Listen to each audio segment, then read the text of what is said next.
All right. Hi, everyone. Welcome back to the Diasporic Nigerian. This is our Nigerian Professionals in Canada series. If this is your first time on the Diasporic Nigerian, welcome. Every 2 weeks, we interview Nigerian professionals here in Canada to tell you what they're doing and what you can benefit from them. And today, we're with a dynamic duo called Chris and Toe. Chris and Toe is a dynamic team of individuals dedicated to meeting and exceeding your real estate dreams. They are part of one of the fastest growing brokerages in North America, eXp Realty. Did I get that right? Right, yeah. Yes. All right. Which caters to the GTA and surrounding areas. And as such, they're committed to ensuring a smooth sail throughout the transaction without leaving any stone unturned. They're bringing experiences in customer relations, sales, and tech, and are committed to giving you the best customer service while ensuring that their customers have a positive and lasting experience in their journey to fulfilling their dreams. Hello, hello, hello. So, welcome. Who is Chris Anto? Tell us who you are. Well, I'll start. I am Christiana, and this is Toya. Nice. So yes, we are a real estate team that caters to the Greater Toronto area and the surrounding areas as well. And we are here to meet everyone's real estate needs. In short, I am here for that. Tony, do you want to add anything? Yeah, we're a team that started to help people first. I think one of our biggest things is integrity, being honest, being open, keeping our clients throughout the whole process, right? So for us, Chris and TOG, it means a lot more than just a name, because yeah, it's what we stand on. It's our foundation. I don't want to talk about the price part, but it's basically just integrity. That's what comes to my mind when I hear Chris and TL. Yeah. I like that. I like that. All right. So what part of Nigeria are you both from, and when was the last time you visited home? You want to go first? You can go. Okay. Well, I'm from Ondo State. I don't know if I don't know a lot of people that are from Ondo, but I'm from Ondo. I have like very few friends that are from Ondo. And then I am the last time that I went home was 2018. 2018, I think. Wow, it's been long. How about you, Tony? So I'm from Ogun State. But I grew up in Lagos, so like I think I went to Ogun State like once growing up. But last time I went back home was 2019, a friend's wedding. 2019? Yeah, 2019, a friend's wedding. It was for 2 weeks. It was amazing. I'm so jealous of all of you that have gotten a chance to go home since you got here. I've been here, 11 years? I don't know what Lagos looks like anymore. So Really? For real?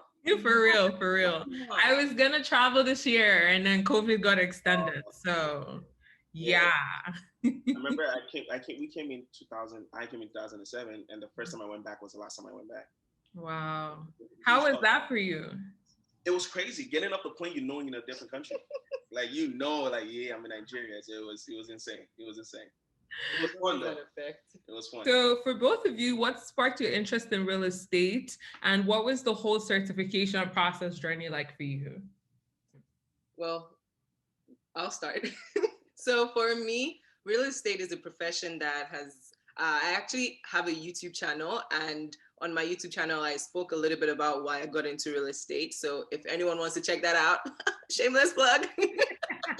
But, I got into real estate because it's something that I grew up in. My dad is a real estate surveyor in Nigeria. My uncle is also in the business. My cousin is. So it's also my grandpa also was, which I didn't even know at some point. So like, I feel like it's something that has been in the family for so long. So I grew up in it, and that just, the interest got sparked from there.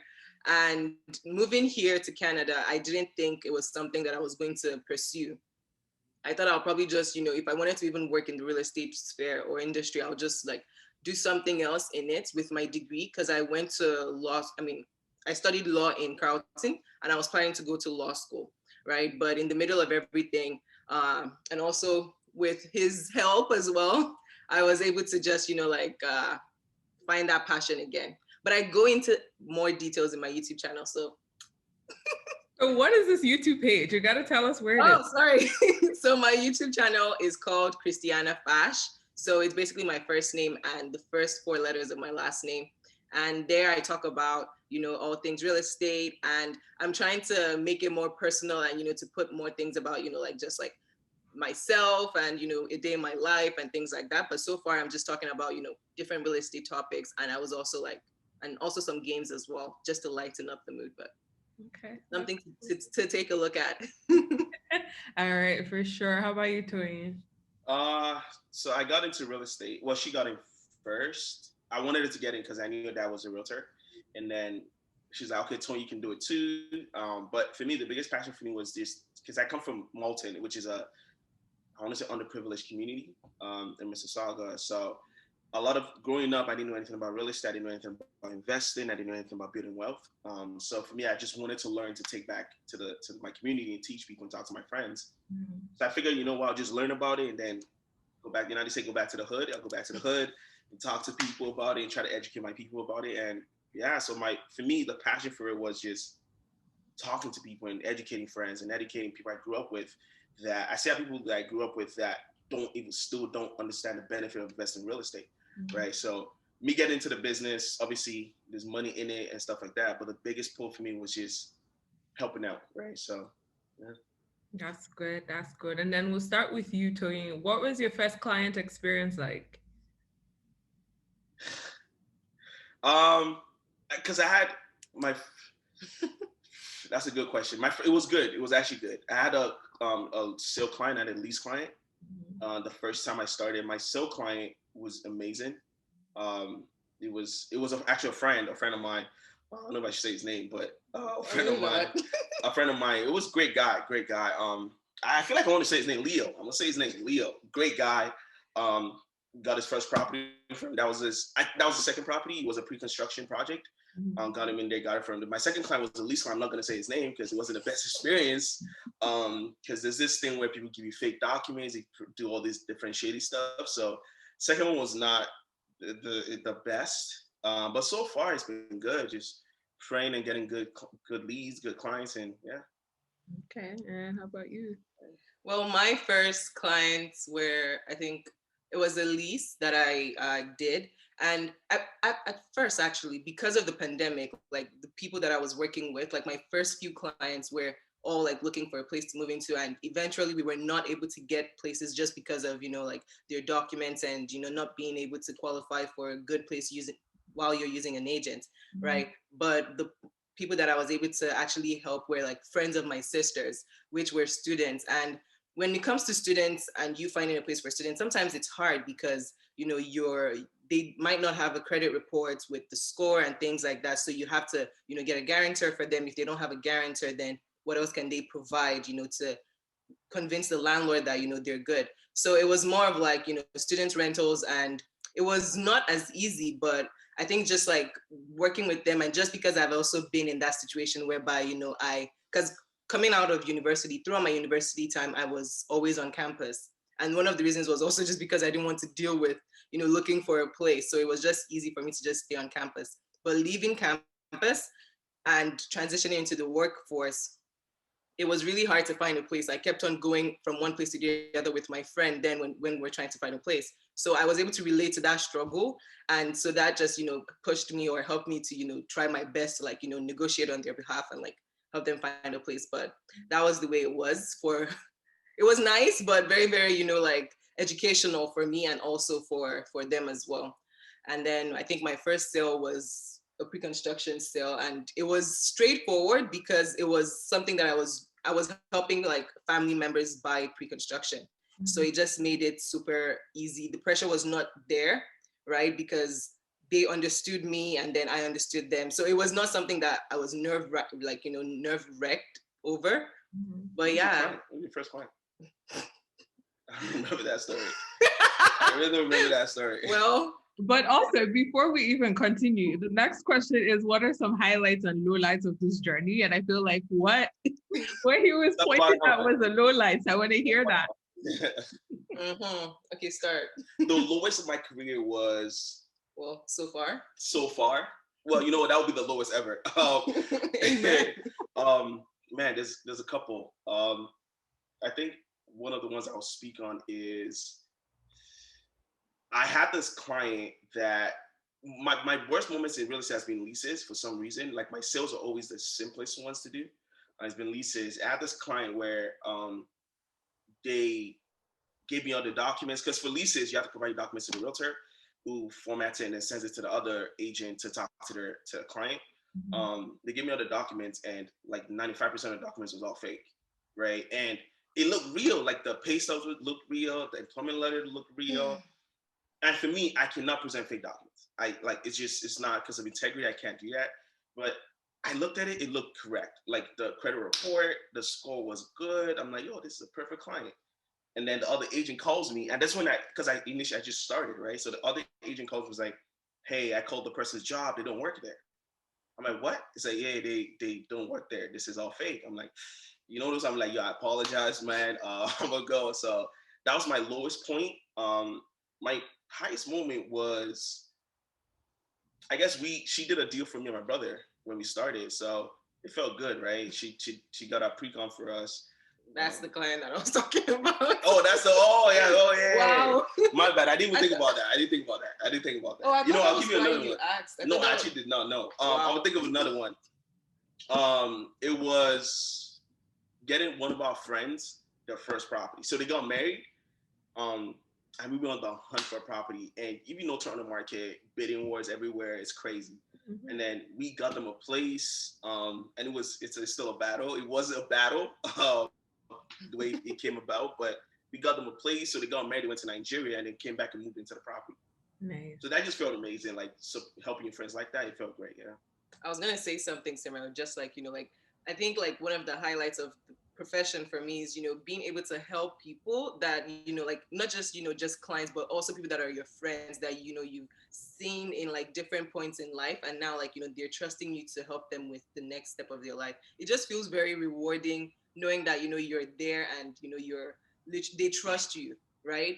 And buying a property it's not cheap at all, no matter the price that you're buying, even if it's 500, 300,000, it's not cheap at all. And even selling, right? So being able to be there to help and educate people is like definitely the highlight for me. And just being able to give them that key and say it's yours. But so I feel like both of you sound super confident as you folks have started this profession. Has there been times where you've not been this confident when you've dealt with imposter syndrome? I got a story for her. So there was one time we had a team lead, right? Before we had a team lead. And then we were on the call, and then she did something with the clients, and then I was sitting there, I was like, and then the team lead was like, wait, you did what? And I'm there like, and then you can see her face, she was so ashamed. She's like, and she started shaking. I'm just there like, I felt so bad because like, when you see someone like going through that, you're just like, oh dang, but like it was embarrassing. Like she did that thing, I was just like, yeah, that's tough. So like, for me, I had another experience where one of my clients wanted to put in an offer without viewing the place. Right, I told the client, I was like, hey, you should view this place. Don't put in an offer. They're like, just do it. And as a realtor, I have to listen to my clients, right? So we did it, and then let me explain the okay, you so then since you said my part, I'll say the rest of the story. So then we went because I went with his clients because he wasn't able to go view the place with his client when we wanted to do the visit before they moved in. So the client saw the place, and the moment we went in and saw the first bedroom, the client was like, "This is small, like." And then I'm like, oh yeah, like, yeah, because obviously I assumed that, he saw the virtual tour because then not a lot of showings were happening as well too, right? So I was like, okay, yes, but I brought my tape measure. I was like, okay, if we put a bed here, just trying to like plan the layout of everything. And then he's like, like I can't take, and he was supposed to be doing it with his friend. He was supposed to be moving in with his friend. So he was like, I'm sure he's not going to want to take this, right? So I was already like, okay, so are you going to take it? Like who's going to take this room? And then he just went to the other bedroom. He's like, okay, this one looks good. But then there was there was a bathroom in that one. So that one was just like the perfect pick. But who's now going to take this small room, right? That was now the problem. So just the way he was like, already feeling, then I told Toyin about it. And the moment Toyin heard it, he was just like, when you just feel like the color just drains from your face, that was the way he felt. It was bad. And it was because he didn't want the client to get the place without viewing it, but because the client was like, oh, don't worry, I already saw another unit, because they already saw other units in the same building.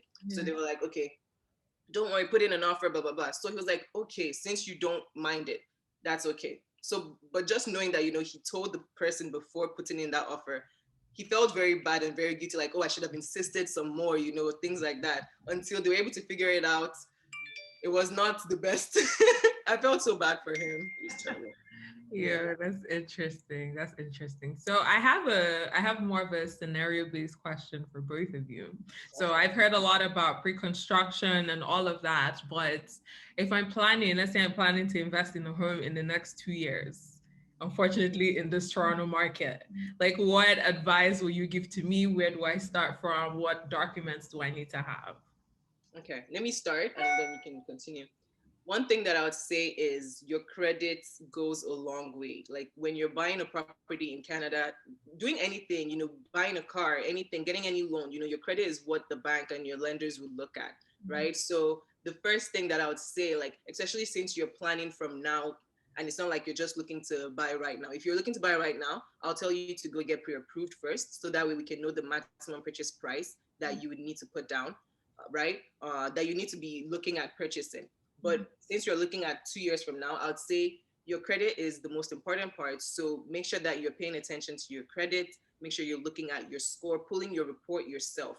When you pull your report yourself, you're not affecting your credit at all, right? Because you're the one doing it by yourself. And you can do this on Equifax, on Equifax website. You can use TransUnion. You can use, like you can just use like Borrow just to like look at your credit and the reports, right? But when you're, excuse me, please. So that's something that you have to pay attention to. If someone else pulls your credit, then it's going to affect your credit. And make sure that you're not allowing lots of people pull your credit as well, because it could affect your credit score, right? So that's one thing that I would say. What would you say? Yeah. So if you're trying to buy in 2 years, there's a couple of scenarios, right? For us, person example, we did pre-construction 2 years ago, and now our property is going to be completed by the end of this year. Okay. Right. So that's the game plan. So let's say you want to buy a property in 2 years and you're like, you know what, I can afford. And what that does for you, it puts you on a forced savings plan, right? Because you have to pay in installments. So you're not going to go buy things you don't need, because okay, you know what, by the end of this month, I need to put down $2,000 to $5,000, let's say, right? So that's one of the ways to go about it is pre-construction, which to me is probably the best route, especially if you don't have the whole 5 to 10% down payment right now. Is one of the best route. But like you mentioned, credit report is essential, and just keep saving, right? If you want to buy resale and you don't want to do a pre-construction, just keep saving. In terms of documents, honestly, the only thing you need is, let's say you're employed, you just need your employment letter, you need your pay stub and stuff like that for your mortgage broker to work with. If you're self-employed, then you need other self-employment documents. But the biggest part is, at the end of the day, if you have money, you have good credit, you will buy a property. This, you know what I'm saying? And something else I'll mention is, a lot of times, especially in the Toronto market, a lot of people are like, you know what? I can't afford to buy a house right now. I'm just not going to buy. The truth is, start with a condo. Get your foot in the market with a condo. You own a condo for 3 to 5 years. You can go to a townhouse. You own a townhouse for 3 to 5 years. You can go to a semi-detached and a detached, right? But if you're waiting to the point where you can buy, let's say, a detached home, you're gonna wait forever, because it's pricey in GTA market, right? There's certain pockets where you can obviously buy affordable houses and stuff like that, but start with a condo, honestly. If that's what you can afford, just go for it. Okay, that's fair. I like condos because I'm not about the clearing snow life. One thing that I'll just add, I know that Tony mentioned it already, right? Like in regards to getting in touch with the mortgage broker, connect with the mortgage broker, because that would go a long way, because they will prep you in regards to the documents that you need. So that when it's time for you to actually start, like, looking actively, you are not just, you already have your finance in order. You already are on top of everything, because they would help you, in regards to, okay, what else do you need to do to improve your credit score, right? Like, okay, make sure that you're not using a lot of, your credits, right? Don't use more than 30%. If you're paying them, pay it on time. Make sure you're not defaulting on your phone bills, all these different things. They'll educate you on it, right? So it's free information from them. It's not like you have to pay them to get these information from them, right? So honestly, just do that. Connect with the mortgage broker, connect with a real estate agent, right? Like just to be talking about, okay, the parts of town that you're looking at, and just to study the market, right? So that way you're fully ready when it's time for you to actually start. You're not just like starting the process at that time. Okay. That's important. I'm like writing notes, but that's very important. I think I did make the connection with the mortgage brokers before, but yeah, just helped me do that. So thank you for that. You're welcome. So in terms of your business as a team, what are the next plans? What are the things you're working on? Christian, I saw on your Instagram that you have a property for sale. So what are your plans? So I would say right now, yes, I do have a property that's on sale. Two. Okay, I have two properties on sale right now. Check out my Instagram page for more information. One is a condo and one is a detached home in Mississauga. The other one is in Kitchener, Waterloo. So if anyone is interested. So right now, my focus for my business is, to connect with more clients, to build up my clientele, to ensure that, I have business coming in through, and also to build up my referral network as well, not just with clients, but also with agents, because as a real estate agent, it's very important to connect with other agents because, people refer clients to you, and the same thing, like you would refer your clients that are looking to purchase in other provinces, in other cities that you're not able to, go to if you don't want to, right? So just building both connections and ensuring that, I have steady business coming through. That's my plan. That's good. Anything different for you? Yeah. For me, my plan is just to get more people into homes, like pre-construction projects, right? Because that's kind of what I focus on is pre-construction homes, and so for me, that's just to get a lot more people in, and also to educate. Like I said, for me, community is huge. I'm part of a group that we talk to. I mentor some kids in the community, and we talk about. I'm also I have a different life apart from real estate, so we talk about that life. We talk about the real estate life. So it's just to communicate with people, help people in my community, and also just to get more people like you into homes, like into pre-construction projects. Yeah. Wow, I feel like I was just all about like, oh, I'm just ready to scale my business. She's selfish. Yeah. Wow, you're just there like, I want to help people get. I want to help people. That's the balance. That's the balance. That's totally cool. Check. Yes. Wow, and you're calling me selfish. Well She's done. selfish. That is totally fine. So I feel like as realtors, like you folks are always on the road, like showing someone a house, doing this, doing that. I'm sure that in your profession, there are probably mandatory courses that you have to take. But what does like self-development look like for you, and what does self-care then look like for you as you're trying to do all the self-development? Okay, I can start again. Yeah, so for me, with my brokerage, my brokerage is very, very influential and helpful in our self-development as agents, self-development or self-care, well, self-development as agents, because there are various courses that are always going on, various trainings that are always going on within the brokerage that, we're able to attend. And, I have this thing called boot camp. Because I joined the brokerage last year, towards the end of last year, there was supposed to be this mentorship program that they were supposed to start, but then they moved it to this year to start the program called boot camp. So every agent that's new in the brokerage or fairly new or has been in the brokerage for a couple of months or has done a couple of deals, are basically going to be with that, join the boot camp. So that's always like a weekly thing that we do every week. We have homework. So all these things are like, helpful to, learn. Plus we have like group chats that we speak to our mentors on, and, it's very, very educational. And basically whatever questions you have, both if you're new, if you're old, come there, speak about what you want to ask about, and then we're all learning together. So that's one part of it for me. So while I read some audiobooks, I'm reading this book called Big Money Energy by Ryan Serhant right now. So that's for me, that's what I do for self-development so far. Okay. And how about self-care? Because those are two different things. See, I feel like people always try to run away. I talk about self-development and everybody's like, yeah, I do all these things for self-development, but how do you take care of yourself? I low-key try to run away from that. Well, for me, for self-care, I don't do a lot, which I should start doing. Yeah. Well, I don't sleep a lot, but I love sleeping. I love my sleep. So I'm more of like a late, well, how do you say that thing? Laid back? No, like, when you're like an early bird, I'm not that. She a late bird.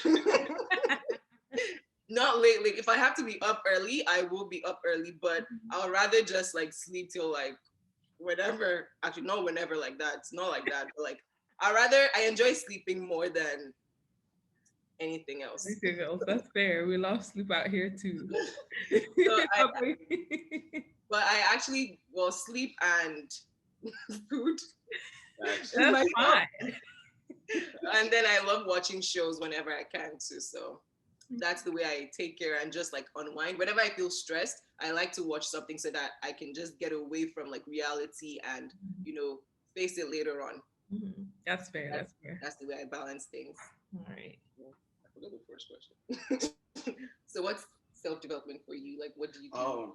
Um, oh, that's a good question. Oh yeah, something she does honestly is except for boot camp. I didn't join boot camp because it can get to a lot because there's always trainings for agents out there, EXP, shameless plug, but always trainings like literally you can even right now there's probably trainings online they can just join in and learn. For self development, I guess the book I read the most is like the Bible, honestly. Like that's where I get like a lot of things that I think about and I know from. And also I try to just see what people I like, see what they're doing, try to develop myself based on those merits. I don't know. I don't know what else I do for self development. To be honest, Well, what's your self care self routine? mine is weird. So mine is weird. Mine is self care. Obviously, wake up, shower. I guess that's basic. But for me, the biggest thing I do for self care is I love tech stuff. I love like design and stuff. I like trying to build an app. Like that's not self care, is it? That's not self care. That's work to me. I don't. That's like side hustle. It's not side hustle because it's a passion of mine. I love doing it. It's what gives me mental peace in a sense, except for praise and all those things. Like when I'm chilling, I just want to work on something techy, right? But Wow. I guess for self care, I used to work out a lot, but I stopped because of COVID. Even before COVID, I got fat, got lazy. But right before COVID hit, I kind of stopped working out, and when I'm trying to get back into it, I try to do intermittent fasting. Um, yeah, and I shower. Yeah, that's wow. I don't know. I don't know what to do for self care. Like, I feel like throughout this call, you folks have talked about, I mean, you've used certain like acronyms or like names for different things. So besides, knowing about like mortgage brokers, agents, like what other terminology do y'all use? What should I be keeping my ears out for? Terminologies. Wow. there's a lot. There's a lot. I guess in terms of it depends. So like let's say for leases, right? All inclusive. That's a term that people don't know. True. Well, all inclusive. When it comes to leasing, all inclusive just means that that property comes with heat, water, and hydro, right? So all the utilities are included in the rent, right? And if it says that it has parking as well, so that's also the fee for the parking is also included in it, because sometimes some listings can say one parking included, but then they would write in the comment section saying that $200 for parking per month, right? So that's something that you should that would be good to look out for. Another thing that I was going to say is maintenance fees, right? Maintenance fees are fees that the condo that each resident in a condominium has to pay for the maintenance of the property, of the utilities, of the common elements, which are things like, the gym, if there's a pool, the garage, things like the lockers, like just maintaining the common elements in the condominium. Yeah. Another term I'll bring up is buyer's agent, listing agent. So so we can place in there, I'll be a buyer's agent, she's a listing agent. That means she represents the person that owns the home, the seller. And I'm a buyer's agent, I represent the person trying to buy, right? So one thing we got to understand is if you use cooperating agent, yeah. So buyer's agent and cooperating agent, same thing. And one thing you got to understand about the buyer's agent is you actually don't pay for their services. So if you want to buy a property and use my services as a buyer's agent, you're not going to pay me. The price of the home is the price of it, and that's what you're going to pay, apart from the closing costs, which is another term we can talk about, right? Closing costs, you can talk about closing costs. But yeah, so buyer's agent or cooperating agent, you don't pay me for my services, but I represent you to get you the best deal. There's conditions, right? Let's say you buy a property and it's on the MLS or it's on the system and you still want to buy it, you have to pay for my service because the other seller is not going to pay for it. If it's a for sale by owner and the seller doesn't want to pay a commission, but because I'm representing you as a buyer and you've signed a BRA, which is a buyer's representation agreement with me, it states there that you would have to pay me, right? So if the other party is not paying, then you would have to pay me as your representative. So if I'm representing you and you're going to view that place and you're going to buy that place, you would have to pay me as a buyer. But most times, when listings are on the MLS, the seller always pays both agents. The seller pays the listing agent, that's the agent representing them, and also they pay the cooperating agent, which is the buyer's agent. It's about closing costs. Yeah. So I would say closing costs are costs that you pay at closing, right? So you're if you're buying a pre-construction, you're factoring in your lawyer fees in it. You're factoring in the development charges, and development charges are charges that are brought by the city to the builder to build certain amenities that would improve the standard of living for the residents in that area. So the builder now divides the fee and shares it amongst all the residents that will be moving there, right? And then that's something that you have to factor in because that's due at closing, right? Sometimes there's a cap on the development fees, and sometimes there might not be. So that's something to look out for and to let your agents to ask your agent about, just so that they ask the builder's agents for that if it's possible. Another thing would be, land transfer tax fees, the different things that title insurance, title search, you're going to be paying for those at closing as well, or right before closing. So that's something. And that's why, when buying a property, you have to factor in not just the down payment amount, but you're also factoring in the cost for closing, because people would maybe they just have 20,000 that they want to put down for a property. That's all they have, but you have to know that, okay, you have to factor in closing costs because it's no longer 20,000 that you have. Now you probably have like 15,000 or 12,000 because you have to factor in closing costs, right? So that's the summary of that. In terms of plugging yourself, like where else can we learn more about you? Well, you can learn more about me on my social media page, Christiana Fash. I'm always there trying to post on my stories whenever I have showings and things like that, or just like random stuff going on in my life. And, I'm trying to work on posting more on my feed so that way I'm just getting more engaging with my followers. But yeah, and also my YouTube channel. I almost forgot. We cannot forget about YouTube. No. Clubhouse. Yeah, I mean, I'm on Clubhouse as well. I'm not even sure if I'm trying to be more active there, but I'm there. Sometimes I have this, myself and a couple of ladies, we host like a talk or like a quick Clubhouse meeting every month. Well, we've been trying to do it every month. Last month we weren't able to do it, but we're trying to do one again this month. Basically just talking about real estate, mortgage, and just like all the things that you have to know when you're looking to buy a property in Canada. So let me just quickly, do you want to answer yours? And then I'll say the name of the Clubhouse. Okay. For me, it's only Instagram, to be honest. It's a lot going on. Clubhouse, all this different thing. I can't do it. I can't keep up with it. But even Instagram is a struggle a lot of times. But mine is Instagram at coach.tl. A lot of people ask me about the coach because I used to play football. I was a quote unquote trainer, so the coach name was always there. I just never changed it. So coach.tl, I talk about. Okay, that's cap. I don't talk about much. But I post a lot of pre-com projects. And obviously, if anyone has any questions, you can slide in my DM. We can talk about those. But yeah, that's my only connect is Instagram. Okay, and then the name of the Clubhouse room is House of Otario. Okay. House of Otario. The host, one of the hosts, Bimpe Taiwo, she organizes like different like informative sessions and like just like chill sessions, like I think like throughout the week and stuff. But like that's something that we're trying to do every month, just in that regard for real estate and mortgage questions, things like that. So if people have questions and they want to come on and talk about it, they can do that, or they can just send me a message. Okay. as well. All right. So I think what we will do is when the next time you're having one of those rooms, let us know and we can share it on our page.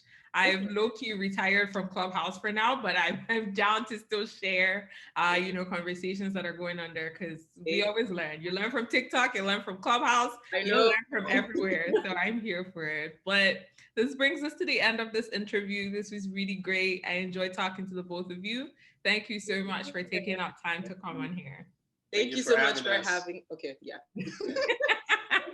For having us. No problem. This was fun and really nice. So, all right, no problem. Have a good night, y'all. Take care. You as well. Bye, everyone. Bye. Bye.